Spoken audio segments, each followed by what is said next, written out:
Hello everybody, मैं हूं आपका दोस्त और आपका होस्ट जसपाल ढिल्लों और आज मैं हाजिर हूं फोटोशॉप हिंदी ट्यूटोरियल्स का एपिसोड नंबर 22 लेकर। ये एपिसोड्स बाकी एपिसोड से थोड़ा डिफरेंट है इन द सेंस कि इसमें क्वेश्चन आंसर सेशन की तरह से है। ये काफ़ी फोटोग्राफर्स ने मुझको अपनी ईमेल्स भेजी हैं, साथ में उन्होंने अपनी फ़ोटोज़ भेजी हैं जिनके बारे में उन्होंने कुछ जानना चाहा है कि वो फ़ोटो में कुछ बदलाव, कुछ तब्दीलियाँ, कुछ चेंजेस लाना चाहते हैं और मैं उनको ईमेल्स में वापस जवाब भी भेजता हूँ। लेकिन कुछ लोगों ने मुझे फ़ोटोज़ को ट्यूटोरियल्स के शेप में बना के दिखाऊं, उनको स्टेप बाय स्टेप देखना चाहते हैं, तो इसलिए मैंने कुछ फ़ोटोज़ चुनी हैं। 2-3 फ़ोटोज़ हैं ये और इनमें हम जो कुछ मुझे लगा कि उनमें कुछ कमियां तो नहीं, लेकिन जो उनकी कुछ और उनको बेहतर किया जा सके तो वो मैं इसमें कुछ करने की कोशिश करूंगा।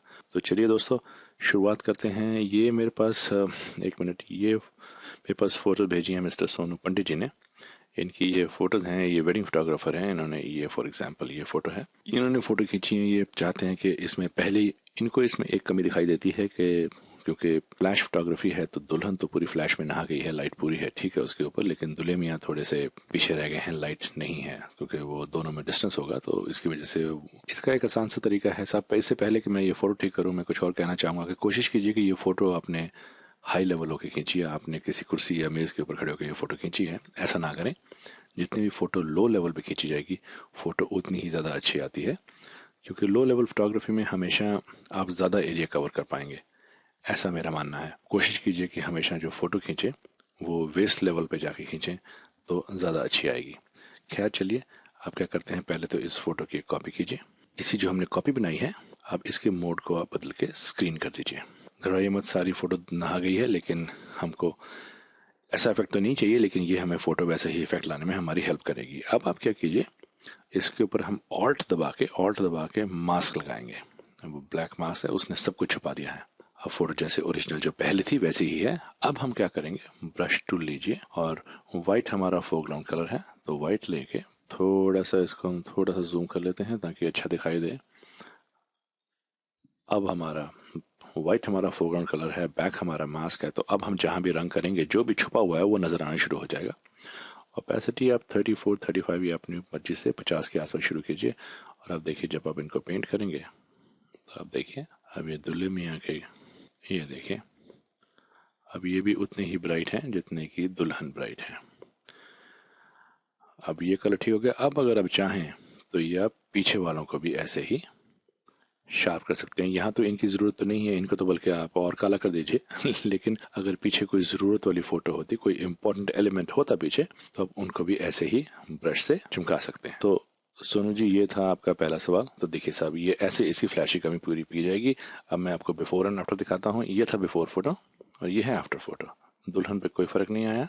अब ये पीछे ये जो बुजुर्ग बैठे हुए हैं और ये साहब यहाँ कोई बैठे हैं, और अब दूल्हे को देखिए तो उतने ही ब्राइट हो गए। तो इन्होंने 3 फोटो जो मुझे भेजी हैं, तीनों में एक ही तरह का फिक्स है, तीनों को एक ही तरह का इलाज चाहिए। जैसे ये फोटो है सेम वही है। ये साथ में ये जो साहिबान खड़े हैं, ये लोग काले हो गए हैं, तो यही इनकी कंट्रोल जे करके या इसको फोटो को यहाँ न्यू लेयर पे ट्रैक करेंगे तो नई लेयर बन जाएगी। इसका आपने फिर से मोड बदल के स्क्रीन कर दीजिए, ऑल्ट दबा के मास्क लगा दीजिए। वाइट हमारा फोरग्राउंड कलर तो है ही, सेम वही कॉन्सेप्ट है। 49% ओपेसिटी से शुरू कीजिए जी। मैं ज़्यादा डिटेल्स पे यहाँ पे तवज्जो नहीं देता हूँ, क्योंकि उसका कारण यही है कि समय की पाबंदी की वजह से मैं ये, बाकी आपकी क्रिएटिविटी के ऊपर है। अगर आपको दुल्हन को भी चमकाना तो आप चमका सकते हैं, दूल्हे को भी अगर साफ करना चाहें तो आप कर सकते हैं। एक बात का ध्यान आप जरूर दीजिएगा सोनू जी, अब इस फोटो को अगर मैं जूम करके देखूं, दुल्हन कहीं और देख रही है, दूल्हा कैमरे की तरफ देख रहा है। लोगों की शादियां बार बार नहीं होती हैं। ये बहुत ज़रूरी है कि आप इन दोनों से आई कांटेक्ट बना के रखें। अगर किसी वजह से आपको लग रहा है कि दुल्हन कहीं और देख रही हैं या कोई और उनसे बात करके उनको डिस्ट्रैक्ट कर रहा है या ऐसा कोई चीज़ है,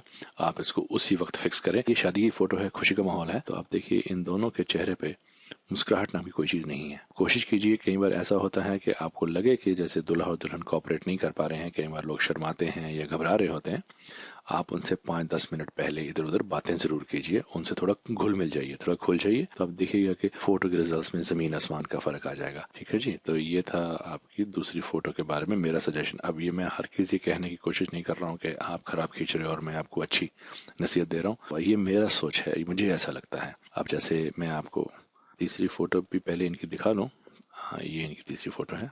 इसमें भी सेम वही बात है कि पहले कंट्रोल जे करके आप इसकी कॉपी कर लीजिए, उसके बाद इसको आप स्क्रीन मोड पे ले आइए, ऑल्ट दबा के मास्क लगा दीजिए। जो भी चेंजेस किए थे वो छुप गए हैं। अब ब्रश आपका फोरग्राउंड कलर है, तो आपको जो भी लगता है कि जैसे ये साबुन का रंग थोड़ा साफ करना है तो आप ये शुरू कर दीजिए। और इन द मीन टाइम जैसे आपको लगे कि दूल्हा और दुल्हन के कलर में भी फर्क है तो हल्का सा इनको भी आप साफ कर सकते हैं। जैसे बच्चा थोड़ा सा काला है तो बच्चे को कुछ भी जो भी आप चेंजेस लाना चाहें आप ला सकते हैं। और अगर एक बार ऐसा करने से अगर वो उतनी साफ नहीं हुई है तो आप फिर से इसकी एक और कॉपी बना के उसका भी मोड ऑफ स्क्रीन करेंगे तो देखिएगा फर्क पड़ता है। जैसे मैं दिखाता हूँ, इसको भी मैं कैंसिल कर देता हूँ। अब ये देखिए मैंने इसकी नई कॉपी बनाई, इसका मोड मैंने स्क्रीन किया तो ये इतनी साफ होगी। अगर मैं इसकी एक और कॉपी करता हूँ कंट्रोल जे, देखिएगा ये और सफेद हो जाती है। तो जैसे यहाँ पे ये इनकी तो डिटेल्स उड़ गई हैं ये तो, लेकिन अगर यहाँ पे कोई लोग हैं जिनके फोटोज में उतनी लाइट का असर नहीं हुआ, ऐसे वो ठीक हो सकती है। इस फोटो में आप एक बात ध्यान रखिएगा साहब के, आपने ये जो फोटो बनाई है जिसको हम वी शेप फोटो बोलते हैं, इन साहब में दूल्हे में कम से कम भी 4 फुट का फर्क है, इन दुल्हन का और इन साहब कम से कम भी 6 फुट का फर्क है। कोशिश कीजिए कि फोटो सीधे ही रहे, ये लोग सीधे एक प्लेन में आए। जैसे ये सीधी ऐसे एक प्लेन पे फोटो होनी चाहिए। आपकी फोटो इस वक्त ऐसी है, कॉनकेव कभी नहीं हो, कॉन्वेक्स हो, और वो भी थोड़ा सा, ज्यादा नहीं, ज्यादा कॉन्वेक्स ना हो, थोड़ा सा कॉन्वेक्स। उसमें ये होगा कि ये भी शार्प फोकस में आएंगे और ये भी शार्प फोकस में आएंगे और फ्लैश भी उतना ही असर दिखाएगी। ये बात ध्यान रखिए कि ये फोटो शायद आप सारी जिंदगी दोबारा नहीं खींच पाएंगे। जो मेहनत करनी है, जितनी आप फोटोशॉप में मेहनत कर सकते हो वो तो आप करोगे, लेकिन फोटो खींचने के वक्त भी उतनी ही मेहनत की। अब कुछ मैं आपको अपनी खींची हुई फोटोज दिखाता हूँ, क्योंकि आज मुझे एक लोगों ने मुझसे शिकायत भी की है कि साहब आप हमेशा हमको बताते रहते हो कि फोटो का क्या करना है, आप कभी अपना भी कोई खिंचा हुआ कोई काम दिखाइए। और खासकर कुछ लोग हैं जो मेरे से यंग लोग हैं, जो यंग लड़के लड़कियां हैं, उन्होंने मुझसे कहा है कि आप ग्लैमरस, आपने अगर कोई फोटो शूट किया है, आप कहते हो आप मॉडलिंग फोटो शूट करते हो, ग्लैमरस फोटो शूट कोई अगर आपने किया है तो वो दिखाइए। चलिए साहब आज गुरु परीक्षा है तो मैं वो दिखाता हूँ। 2-3 फोटो में जो मैंने चुन के रखी है, एक तो ये वेडिंग से ताल्लुकात रखती है। ये देखिए ये फोटो है, ये स्टोरी बुक एल्बम के लिए हमने बनाई थी। ये फोटो जितनी अच्छी अब दिख रही है ये उतनी अच्छी खिंची नहीं थी, उस वक्त लाइटिंग ऐसी नहीं थी। ये हमने इसके ऊपर करीबन मेरा 15-20 मिनट लगे हैं फोटोशॉप के ऊपर इसको ये एम्बियंस लाने के लिए। ऐसी कुछ फोटो थी, ये ओरिजिनल था। कुछ फोटोज हमने ऐसी भी रखी हैं जिसमें आप देखिए यहाँ पे जो फल फ्रूट रखे हुए हैं वैसे ही चमकदार हैं, लेकिन हमने स्टोरी बुक में डालने के लिए इसको ये इफेक्ट किया था। तो सब ये मैं दिखाना चाहता था आपको, ये एक फ़ोटो थी। और अब बारी आती है ग्लैमरस फोटोज़ की तो सब ठीक है, ये देखिए सब, ये मेरी खींची फ़ोटो है, ये बोट के ऊपर फ़ोटो खींची है। अब ये फ़ोटो हमने धूप में खींची थी तो इसलिए हमने ऊपर इसमें एक जाली, जैसे मच्छरदानी होती है उस तरह की एक जाली ऊपर तानी थी ताकि धूप छन के आए और स्पॉट हार्श लाइट ना पड़े। तो उसके बाद हमने फोटोशॉप में जाके इनको चेंजेस एनहांस किए। इनका ये जो आगे हाथ आप देख रहे हैं ये उस वक्त उतना ही शार्प था, ये हमने फोटोशॉप में जाके इसको ब्लर किया है डेप्थ ऑफ फील्ड का असर दिखाने के लिए। तो ये मेरी पसंदीदा फोटो में से एक है, तो ये मैं आपको दिखाना चाहता था।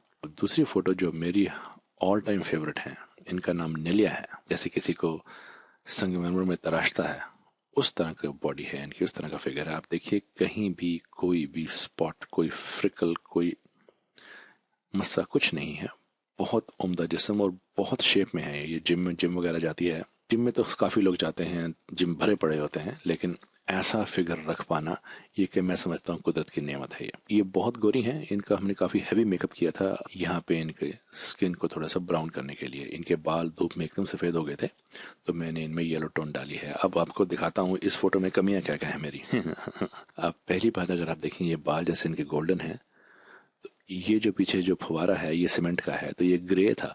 यहाँ डालने के लिए देखिए ये भी ग्रे, ये भी साथ में येलो हो गया, लेकिन मुझे इससे कोई फर्क नहीं पड़ता, ये चलेगा। दूसरा बात, इन्होंने ये जो बिकिनी पहनी है ये सफेद थी। अगर आप गौर से देखें तो ये ब्रा है जो ये पर्पल है, वेर इसकी बिकिनी की स्ट्रिंग्स अभी भी सफेद हैं। इनको मैं सब पर्पल करना भूल गया था तो ये पर्पल है, इनको पर्पल करते हुए यहाँ पीछे भी कलर आप देखें तो पर्पल हो गया था, लेकिन मुझे बैकग्राउंड का तो मुझे फर्क ही नहीं पड़ता, तो इसलिए फिर मैंने उसको नहीं छेड़ा, उसको वापस ठीक नहीं किया। तो साहब ये है कुछ मेरे पसंदीदा फोटोज, उम्मीद है आपको ये पसंद आए होंगे। मैं और भी दिखाता हूँ आपको, वो जो आगे मैं 2 फोटोज और दिखाऊंगा वो भी मैं किसी के सवाल जो आपके बेसिस पे दिखा रहा हूँ। ये मुझे एक और फोटो आई थी मिस्टर राहुल सोनी की, इन्होंने कहा कि ये जो फोटो का इफेक्ट है, ये जैसे सिल्वर पेंट किया हुआ है, ये कैसे होता है। एक ये फोटो दिखाता हूँ, एक और फोटोज पहले मैं दिखा दूँ ताकि ये क्या पूछ रहे हैं मैं वो बता सकूं। ये जैसे सिल्वर पेंट सा इफेक्ट है, ये बोलते हैं ये फोटोशॉप में कैसे लाया जाता है। सब ये सिल्वर पेंट इफेक्ट फोटोशॉप में लाया नहीं जाता, ये लड़की को पहले सिल्वर पेंट किया जाता है। इसको बॉडी पेंटिंग बोलते हैं। ये बड़ी एक्सपेंसिव होती है। मैंने एक ही बार की थी ये, उसके बाद ना मुझे मौका मिला और ना मुझे इस चीज़ की ज़्यादा समझ है, तो इसलिए मैं ज़्यादा हाथ नहीं डालता हूँ इस पे, ऐसे काम पे। ये बड़ी स्पेशलाइज्ड फील्ड है। इसके लिए ये जो मेकअप आर्टिस्ट होते हैं, इसके बॉडी पेंटिंग वाले, ये हज़ारों डॉलर्स लेते हैं। अब इस लड़की ने कुछ नहीं पहना हुआ है, ये सिर्फ बॉडी पेंटिंग है। ये मैंने एक बार किया था और उसके बाद मेरे को इसमें इंटरेस्ट नहीं है, क्योंकि ये बड़ी स्पेशलाइज्ड निश फील्ड है।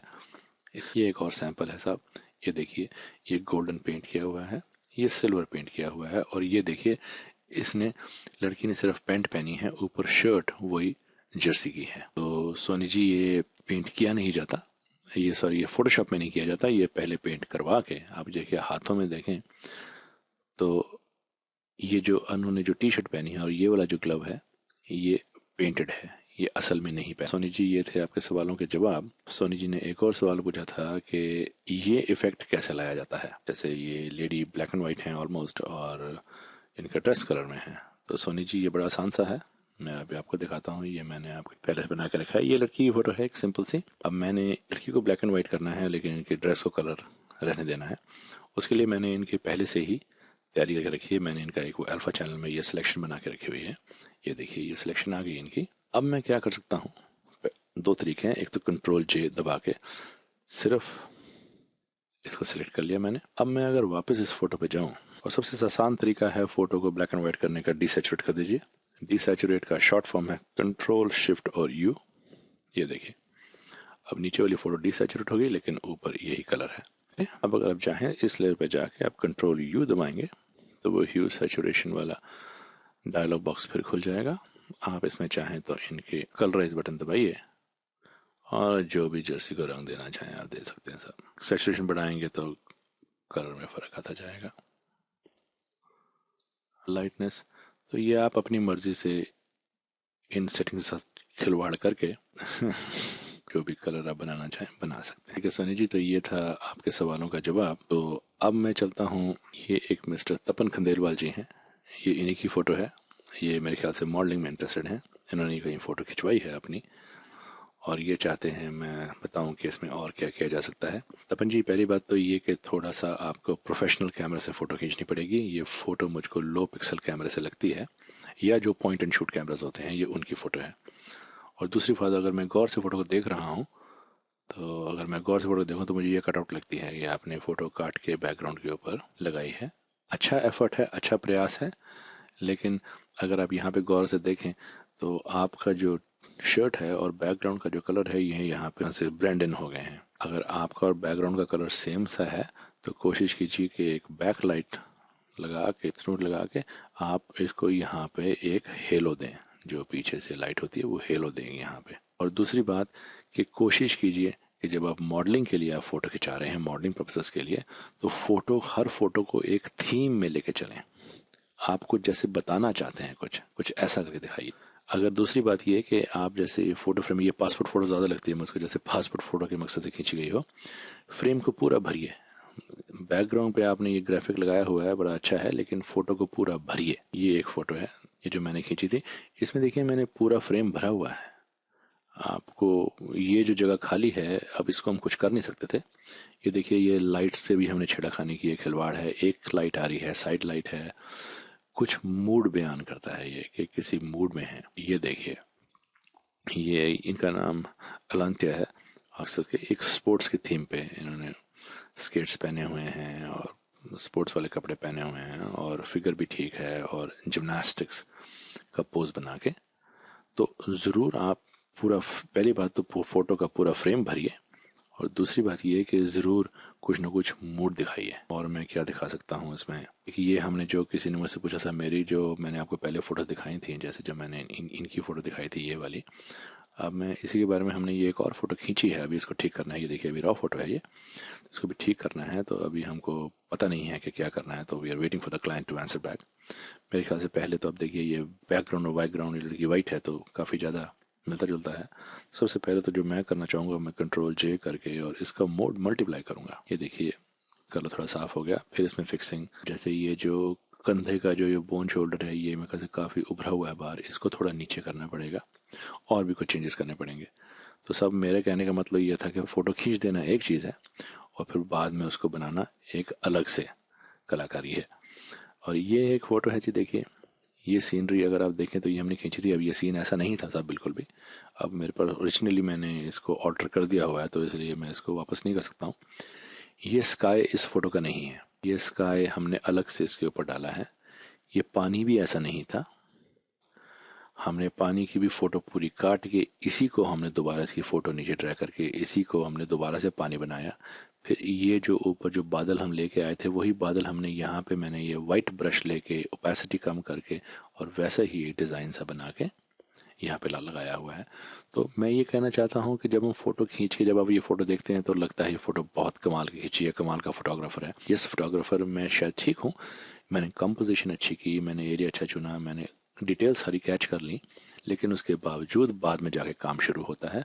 और जैसे ये फोटो है, इसका बैकग्राउंड स्काई इसका अपना नहीं है, ये पानी इसका अपना नहीं, वही इफेक्ट अगर आप देखें तो एग्जैक्टली वही बादल नहीं है। कोशिश की है एग्जैक्ट कॉपी करने की, जैसे ये वाला जो बादल है ये यहाँ पर नहीं है।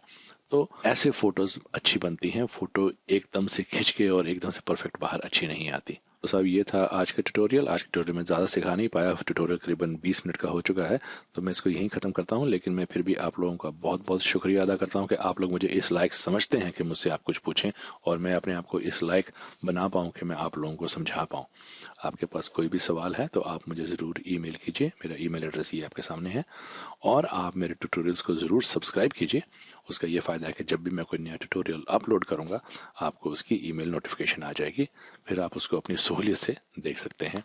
अभी मेरे पास करीबन 40-45 ईमेल्स अभी बाकी हैं जिनको मैंने जवाब देने हैं। साहब मैं अकेला ही हूँ तो मुझे थोड़ा टाइम लग जाता है, करीबन मेरे को हफ्ता एक तो दे दीजिए ईमेल भेजने के बाद, मैं एक हफ्ते में आपको ज़रूर रिस्पॉन्ड करूंगा। आप लोग मुझसे मेरा फ़ोन नंबर मांगते हो, आप ईमेल में अपना फ़ोन नंबर इंक्लूड कर दीजिए। मैं यहाँ कनाडा में हूँ तो मैं आपको कॉल कर लूँगा, आपको खर्चा नहीं पड़ेगा। Until we meet in the next tutorial, God bless and नमस्कार।